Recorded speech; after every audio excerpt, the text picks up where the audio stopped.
On this edition of ITG, the Mountaineer basketball program has a new head coach. The Mountaineer baseball program can't stop winning, and the football team gets ready for the first spring showcase under Rich Rodriguez 2.0 era of Rich Rodriguez in Morgantown. All that and more on this edition of In the Gun. You are now watching Believe. ITG. With Wes, Owen, and Jed. Single. I've got the best teammates in the business. No way. They both played the game. They both know the game. Owen is the runaway beer truck known for having some fun. Owen Schmidt, you have a podcast, In the Gun. Owen Schmidt, like a runaway beer truck down the sidelines. Jed is the signal caller who is the X's and O's and the brainiac. Statistically, always punting on fourth down makes no sense. So we've combined those two skill sets. Skills I've acquired over a very long career. You are In the Gun.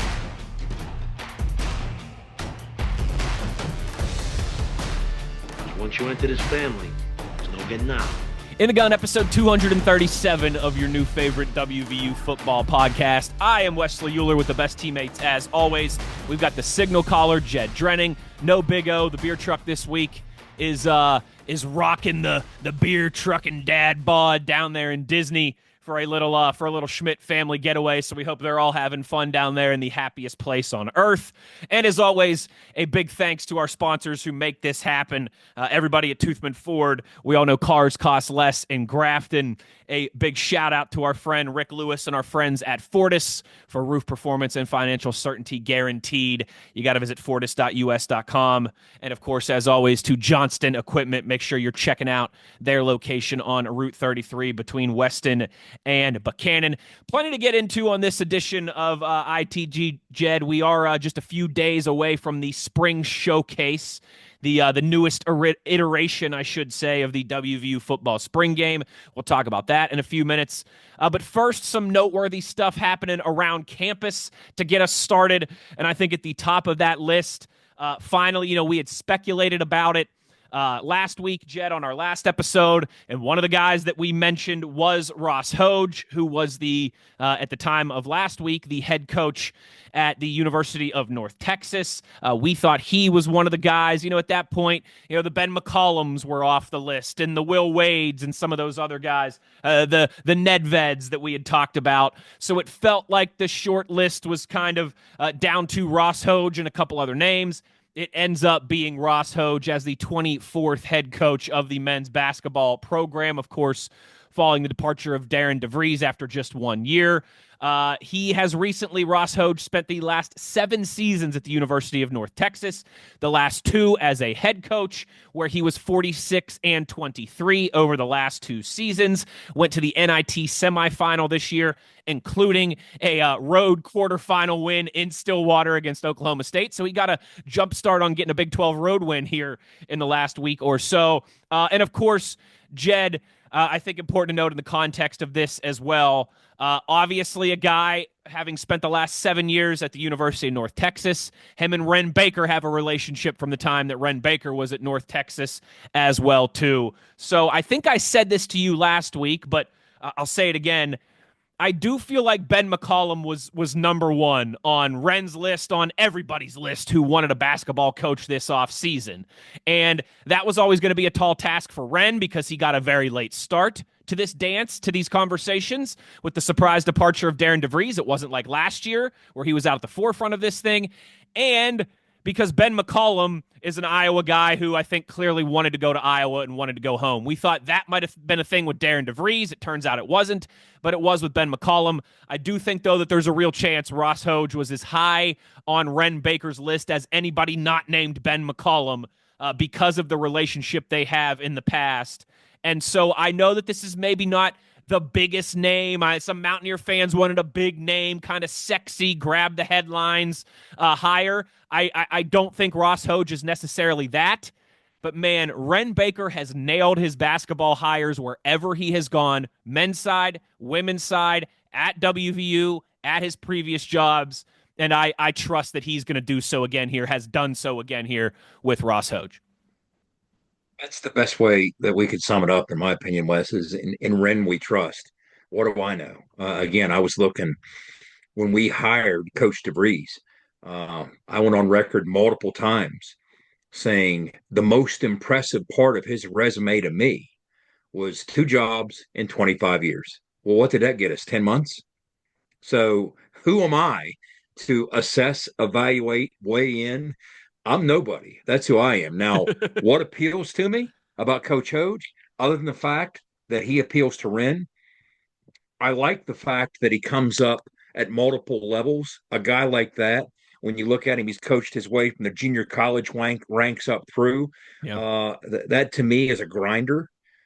He's one of these guys that's going to appreciate and understand every part of the organization as a result of that. Because when you coach at those lower levels, you got to do it all. You got to spin all those plates. So if you're going to run point at a large program, that's going to serve you well. Experience when you're asking these other people in other positions to do things. So that appeals to me in any setting, whether it's football, whether it's basketball, whether it's even in commerce. So yeah, I like that. But here's what I'll say about Ren. Um, Ren's not a guy who's going to get jammed up in these searches. He's not. And you might think that, okay, well, let's just imagine that he was after this guy or that guy or this guy who I have no idea who he was after. You're probably right. Why wouldn't he covet the name that you suggested? That would make sense, right? But at the same time, not only does Ren have a very thorough and much longer list of candidates than anybody would imagine, but those are all vetted. Trust me when I say that they're all vetted. It's a very long and extensive list of not just names, but vetted names that he's choosing from. So he's holding this thing up to the light and looking at it from all angles, understanding that as this process is unfolding, there are a bunch of moving parts, including other suitors in the market. They're going to change some of the pieces on the table on the fly, which is in fact what happened. That's not something Ren Baker's unprepared for.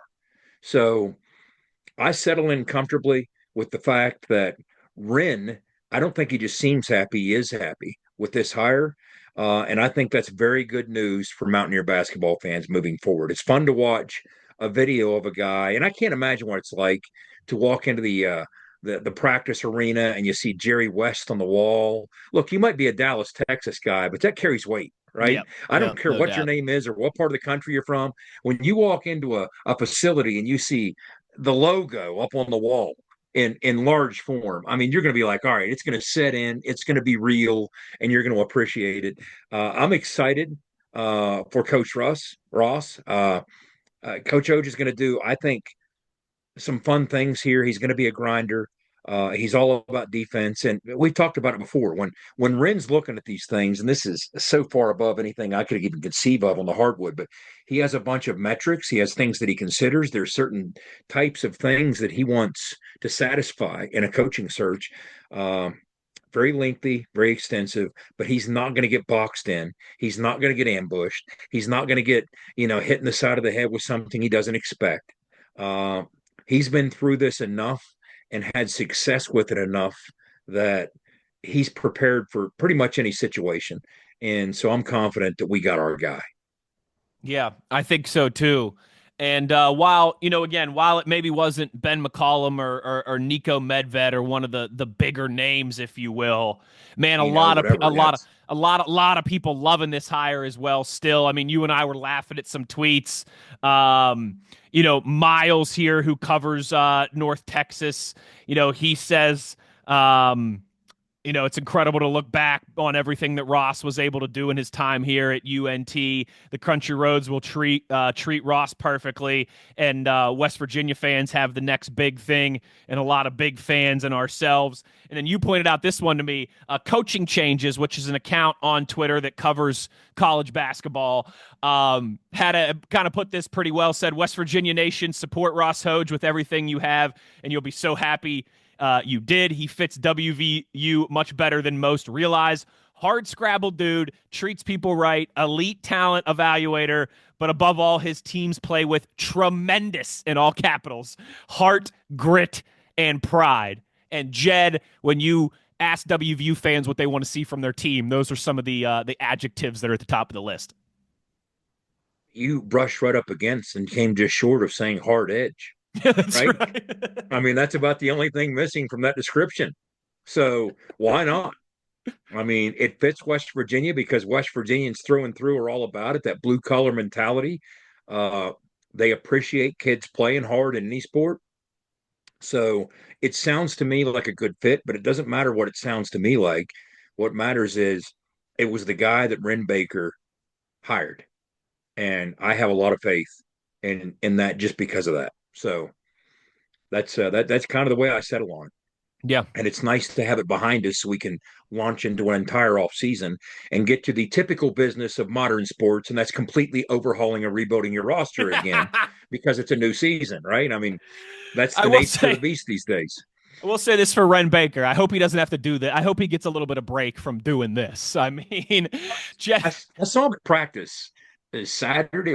Sometime recently, I saw Ren at practice. And we were talking, and I said, "Can you imagine what it was like for Eddie Pastelong being the only AD in the country through both the 80s and the 90s that had the same football and men's basketball coach? He went from that to this. I mean, think about that." Mm-hmm.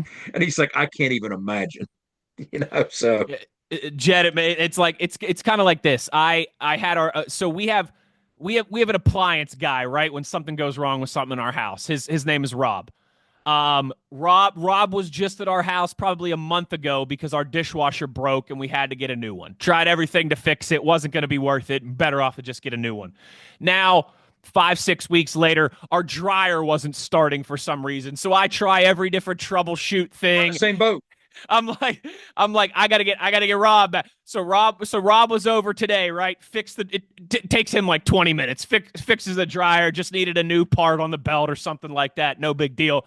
And I go, this was a couple hours ago. I was like, hey man, great seeing you. I hope I don't see you now for a couple years, but great seeing you. That's right. That's Ren Baker on these coaching search hires. Hey, great job. Yes, but I hope we don't have to do this for a few more years now, please. It certainly is. Now, Tony points it out all the time. West Virginia, only school in the country, same football and men's basketball coach for both decades, 80s, 90s. I mean, I went through this and looked, and I was trying to think. Of course, Eddie hired Stu, and then here came Ollie. But it was after Eddie was gone that Coach Mazey was hired. Yep. Right? That wasn't an Eddie hire. No. So there was just, I mean, it was a different age. It was a different era. You talk about stability. Well, that's stability in spades. I mean, we were the Pittsburgh Steelers of college sports in multiple sports, not just one sport, right? Multiple sports. But from that to this. So, yeah, there's not a whole lot of dust going to settle under Ren's shoes. No doubt. And hopefully, to transition here, he's not going to have to worry about the baseball team any longer, of course, or for much longer. Or how do I want to say? He's not going to have to worry about who's coaching or managing the baseball team for a long time, hopefully, because Randy Mazey era, obviously a huge success. Steve Saban's first year for him as the manager of the WVU baseball program, and all they're doing is they're on a 7-game win streak, Jed. They're 23-4 on the season. They are ranked anywhere from 11th to 23rd in all the different polls and coaches polls and Division I baseball polls and all those things. And as we speak right now, Jed, they are up early 5-0 in just the second inning on the Pitt Panthers, looking to win 8 straight games as they are on a 7-game win streak here, and what I believe would be a 4th or a 5th straight win against Pitt after sweeping those bums last year 3-0.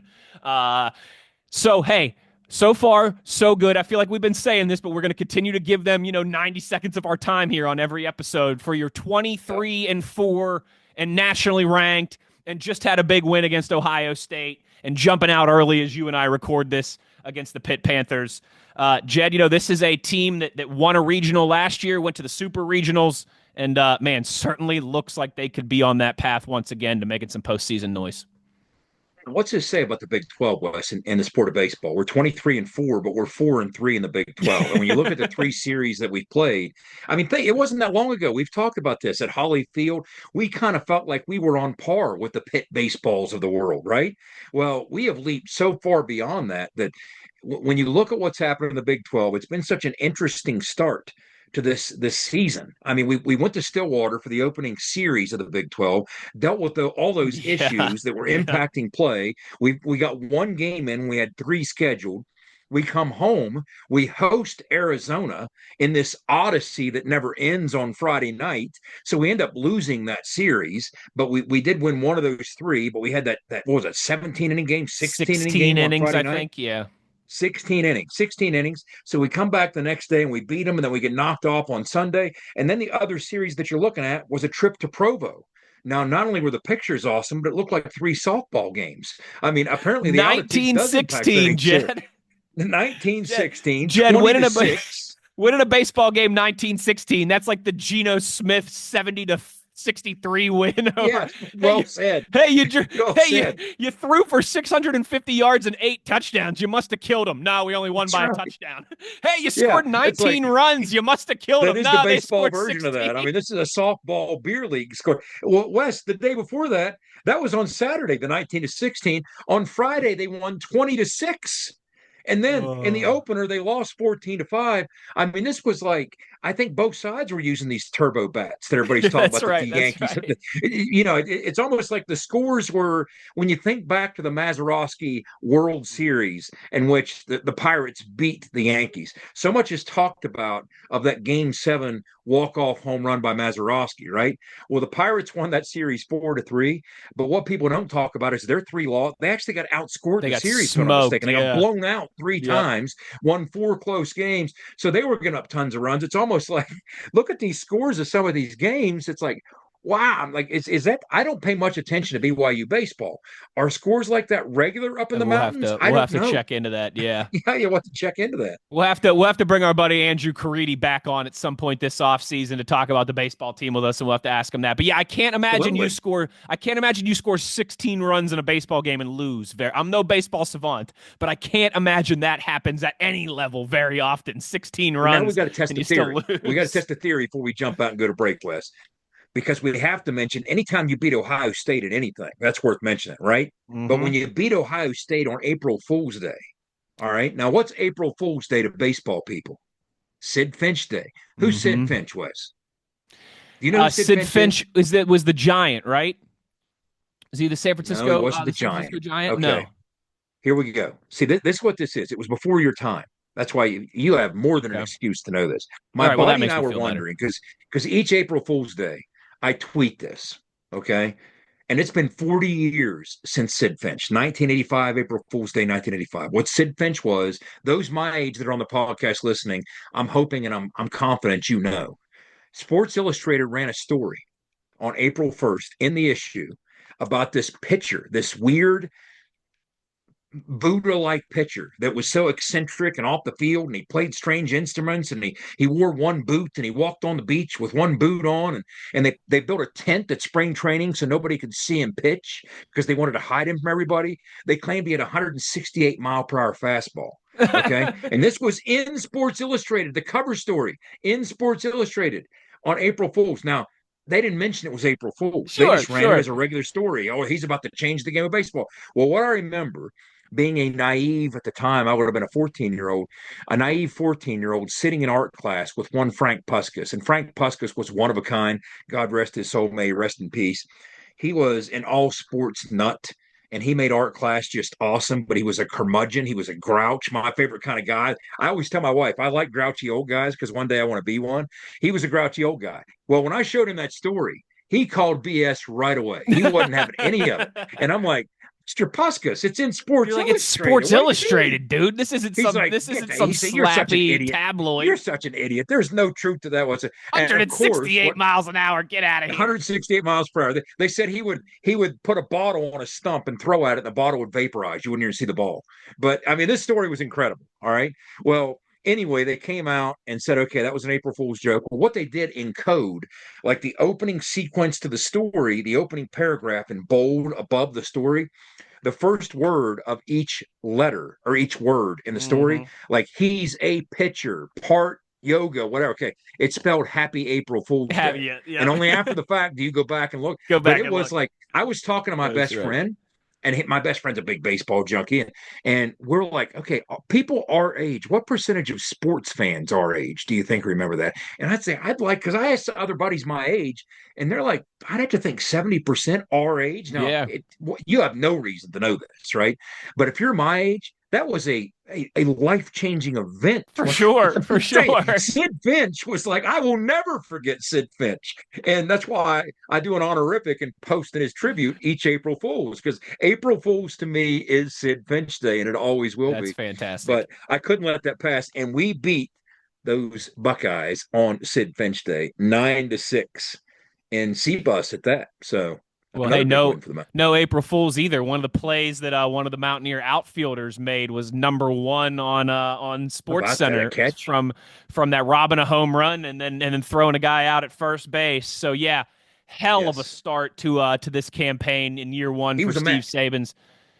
A Met. Okay, Sid Finch was a Met. So I wonder if the Mets organization was in on this too. Like, hey, when your phones start blowing up, don't say it's a lie. Just act like, play it real nonchalant, kind of play it off. We don't know what you're talking about.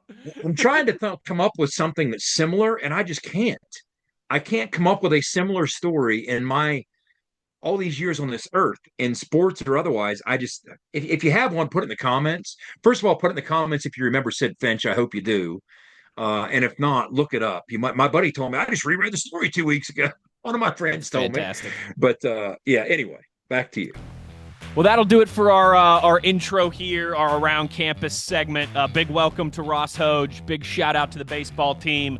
Let's keep it rolling here. And we will keep rolling when we return on the other side. It's the Spring Showcase on Saturday. We'll get into that a little bit, what you can expect, what you can be watching for, all those good things when we return. Wes Euler, Jed Drenning, you are in the gun. For nearly 20 years, Fortis has been the nation's leader in providing guaranteed roof performance programs for commercial buildings. Fortis offers roof performance solutions that feature extensive initial and ongoing reconditioning for commercial buildings as an alternative to traditional replacement, with long-term performance guarantees that are backed by global leader Lloyd's of London. Fortis offers a comprehensive range of roof performance management programs that provide financial security, extend the life of our customers' roofs, and make a significant impact on ROI. Fortis is currently improving performance and increasing ROI for customers at more than 4,800 locations, with more than 140 million square feet protected, including many Fortune 500 companies that have turned to Fortis to save money, gain financial certainty, and extend the life of their existing roofs. Fortis has helped customers save more than $520 million in capital roof replacement costs for an average ROI of over 250%. To learn more, visit fortis.us.com. Fortis, roof performance and financial certainty guaranteed. Nobody supports the blue and gold Mountaineers like Toothman Ford. With over 20 NIL deals and counting, Toothman Ford continues to rally behind our student athletes. And it's time we rally and support the dealer that supports the Mountaineers. Not only does Toothman Ford offer the best prices in the state on pre-owned, their never over MSRP campaign on new Fords guaranteed to save you thousands. Drive with pride all season long, knowing you're supporting the dealer that fuels our Mountaineers. Toothman Ford, where cars cost less, in Grafton and at toothmanford.com. There are better-known tractors in the world than Coyote. Ones with bigger names, longer histories, more popular hats, cute toy lines. But there's not a single tractor ever been built that's better equipped to do the dirty work. So we'll just focus on what really matters. Coyote, we dig dirt. Now at Johnston Equipment, get 0% financing or a free loader with low-rate financing on select Coyote models in stock. Visit us on Route 33 between Weston and Buchanan. Back in the gun here as we roll along. We head into April. It is the final week of spring practice for the Mountaineers. Yes, early this time, about 3 weeks earlier than the spring game, the spring showcase last year. And it is that time already. Spring practice will conclude with the Gold and Blue Spring Showcase this Saturday, April 5th at 1 p.m. Reminder, admission is free. Just go to WVUgame.com to claim your tickets. But Jed, earlier in the calendar this year, and I think it's important to note, this is not labeled as a spring game. This is labeled as a spring showcase because this is going to be a little bit different than what we usually get. Times they are a-changing, honestly. Rich has talked about this multiple times in his press conferences this spring, the changing landscape of college football and the impact that it's had on teams' desire to open things in a true scrimmage format to the public. Matt Rule pointed this out. Matt Rule, who's the head coach at Nebraska, Dana Holgerson is OC, by the way, but this is a program that Nebraska gets 60,000 people every year at their spring game. It's a moneymaker. So there's a significant revenue stream tied to that. And he has basically said, look, I'm not doing this anymore until the landscape shifts back to making a little sense, because right after most spring games is the April 15th portal window. Yep. So all it does is serve as a nice scouting opportunity for anybody on the hunt for an infusion of talent. And that's in the modern era, that's really all teams are doing. So what Rich is going to do is kind of strike a balance between those things. He's not going to scrap it entirely. You'll have a little bit of real football. He's going to determine if, in fact, all the quarterbacks will be live. There's various points they have been throughout the spring, these other practices, but he's going to determine if all of them will be live or not on Saturday. There will be some pretty much live reps. I don't even know if I'd say full go. We'll see. But it's going to be somewhat limited. So what they're going to do is step outside that and do some other things that are very fan involved and interactive to have some fun. I mean, I'm looking at it, and like I have, 4 sheets of personnel notes and things that I've seen being around for this or for that this spring. And this is all just, we don't really have it too deep. I just have personnel by position that I'm looking at with notes and this and that. And to be honest with you, Wes, am I that well served to even hype a kid or talk about it? Or probably not. I mean, I'm a little reluctant because we have we want to see such and such in this offense, and then all you see them do is a couple little drills. Yeah, and so I mean, at the end of the day, we won't really know. And it was also interesting, and this ties into this too. At the end of the day, we won't really know what our roster is truly going to look like until, I would say, approaching midsummer. Now, there's no reason to believe that we're going to have a mass exodus, but you just don't know. You don't know. I mean, so many times kids leave and you don't see it coming. Yeah. So there's no reason to think that's going to happen.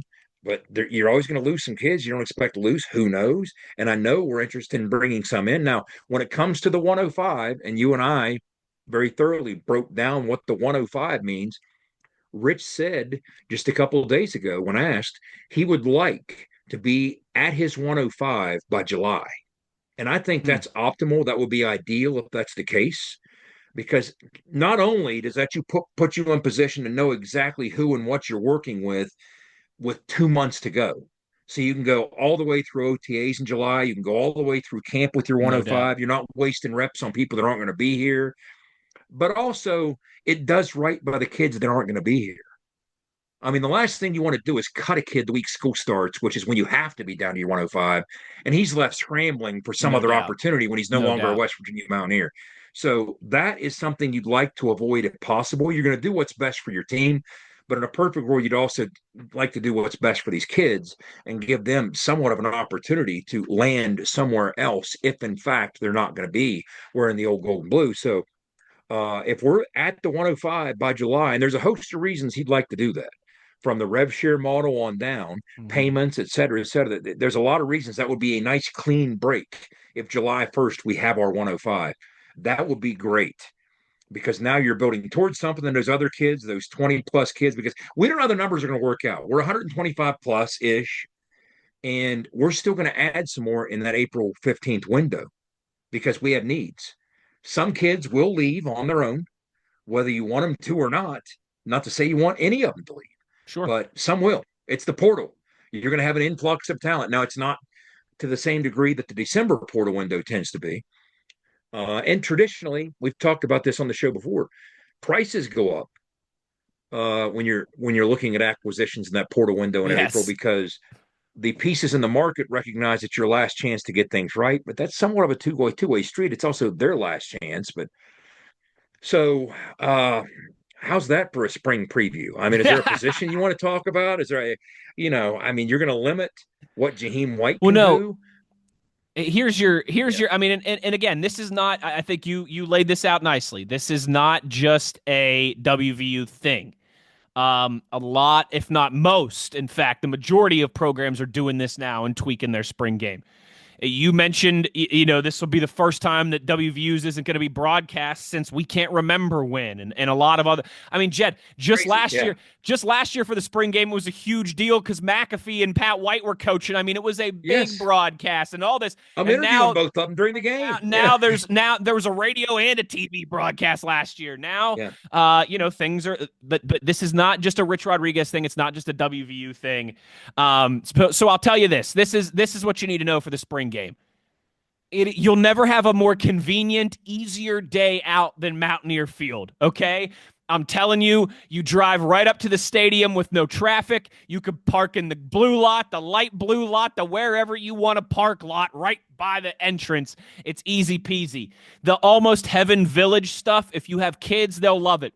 There's inflatable stuff. There's, the concert with the Powell brothers this year. There's food trucks. There's all kinds of giveaways, posters and hats and WVU shades and WVU necklaces, all that kind of giveaway stuff, that kids love.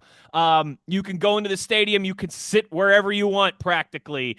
You could sit down right at the 50-yard line in the first row. You could sit up in the top of the row in the boxes with the seat backs. You could see how me and my crew get bougie on Saturdays normally if you want to.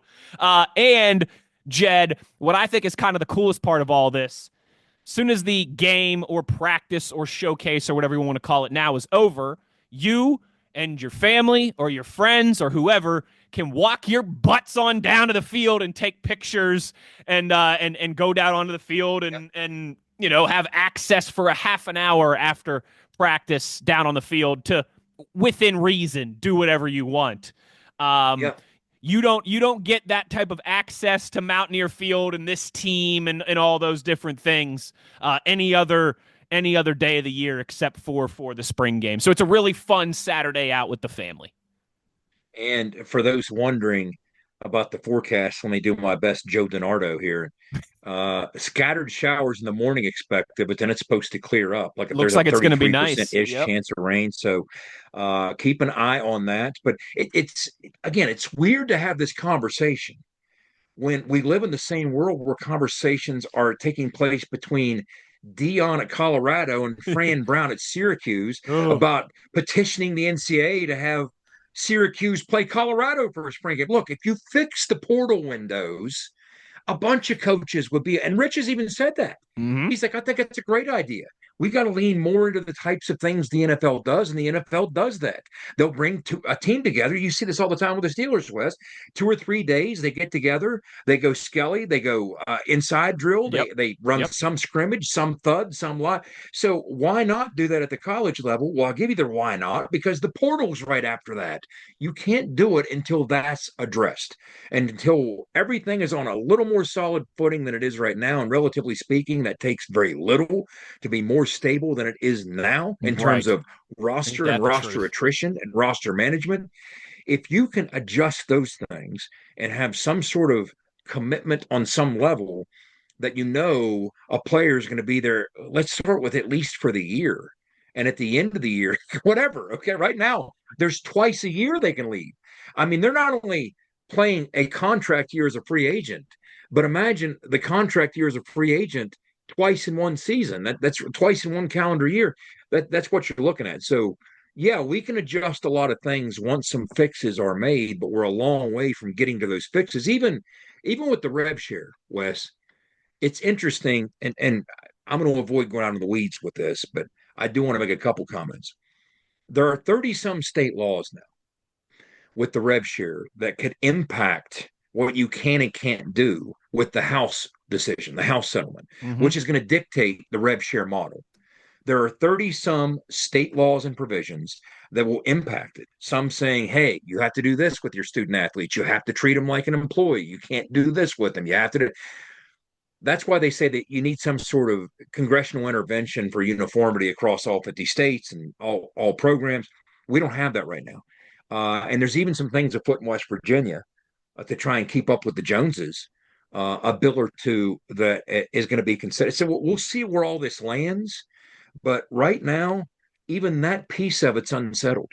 We don't know how that's going to Now, one of the interesting things is I've heard suggestions that maybe the clearinghouse that's going to exist as part of the House decision, that you have to filter all your NIL deals through after July 1st, which right now you don't have to do that. Right. But starting July 1st, you have change. to hit a fair market value assessment through a clearinghouse to be able to pay a kid NIL money. That's going to start July 1st. I heard that won't really have fangs. But then somebody that would know told me, oh, not so fast. Every school is going to have to sign on as part of an LLC to attach them to them. I go, oh, okay. Well, then that kind of would sort of backdoor some teeth onto that thing. So see how crazy this. I tried to condense this into 30 seconds. You just can't. There's so much craziness going on, but this is the most bizarre spring game preview I think in history. Totally. And that's just kind of where we are. I mean, I'm looking at 125 names right here, and what do you really say? It's you say we hope we see something exciting Saturday afternoon. We hope we see something exciting, and you know what? There was always that spring game hero, right? If you remember, and sometimes that guy would go on to big things. Yeah, Preston Fox was that guy once upon a time. Preston Fox was that guy. He sure was. He was a spring game dominating. Yep. Then sometimes that guy's Jed Drenning throwing a couple big passes, and he doesn't go on to big things, right? Like Jack Allison. I'll wrap it up with my quick 2 spring game stories, Wes. I played in 2 spring games, and my first play in the game, it was after Coach Wallace had left and Dan Simmerl had taken over as the OC. And so he asked me when I got in the game in the second half, him and Coach Nealon were talking to him. He said, hey, what do you run? What are you comfortable with? What do you want to run? What do you know? What are you comfortable with? And so I came back and I said, oh, I'll tell you something I know really well. How about that 16 phony reverse X post? Because I wanted to go deep. Sure.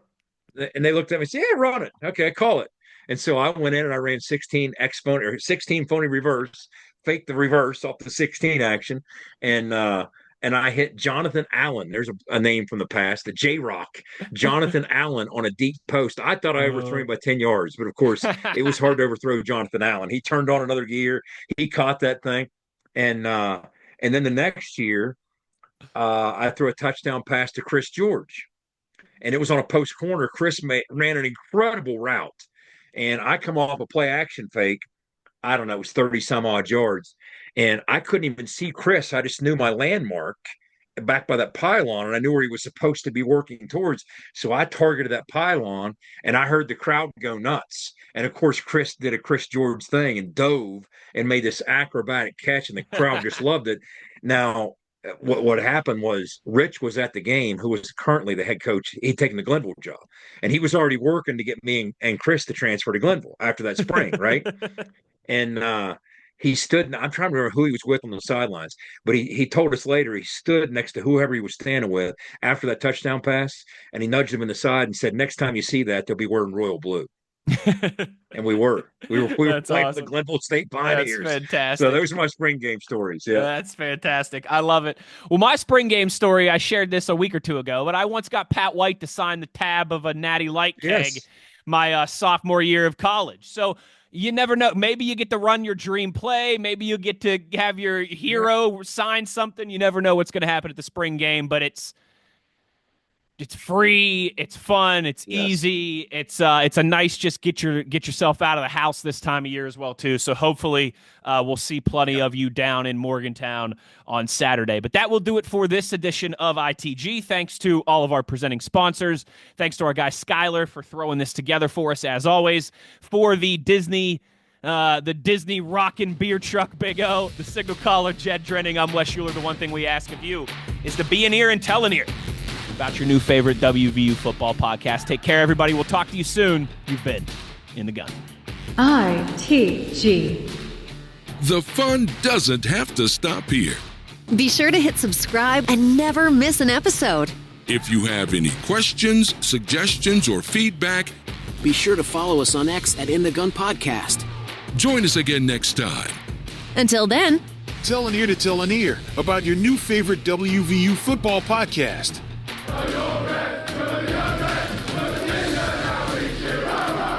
This mission is over. It's over.